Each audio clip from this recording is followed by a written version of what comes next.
Les discussions, nous tous, finalement, et je dis bien nous tous, l'histoire rendra compte, on était plus ou moins en train de supplier Tshisekedi.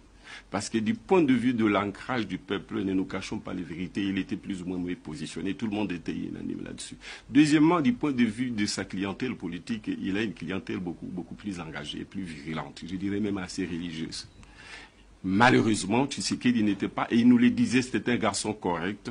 Il nous a dit qu'il ne peut pas porter les projets qui consistent à lutter contre la machine jusqu'au bout. Et parce que, d'expérience de son parti, il n'était pas possible qu'il n'aille pas aux élections. Si Kabila maintenait la machine à voter, il serait obligé d'aller aux élections. Pourquoi? Parce que la notion du boycott, dans ce parti, on en a l'expérience. Il s'est passé donc, par exemple, nous disait-il, qu'en 2006, ils ont demandé les boycotts d'abord de la Constitution. Le peuple est allé voter pour la Constitution. D'abord voter, ensuite pour la Constitution. Ensuite, ils ont demandé qu'on n'aille pas aux élections. Le peuple est allé aux élections et ils se sont retrouvés dans une situation où finalement c'était un peu comme un reniement du peuple. En 2011, même chose, ils sont quand même allés aux élections. Pour eux, il y avait fraude.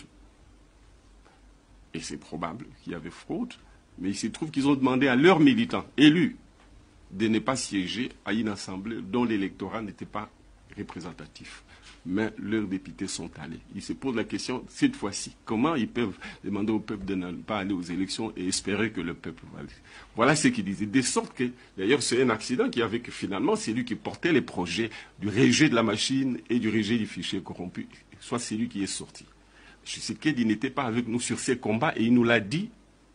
Et il était correct, on a discuté longtemps. Il disait, oui, on peut aller juste à contester la machine à voter, mais nous devons avoir des garanties que le pouvoir va nous obéir. Il faut avoir une stratégie. Je n'ai pas l'impression qu'on a une stratégie qui soit cohérente pour qu'on arrive au résultat.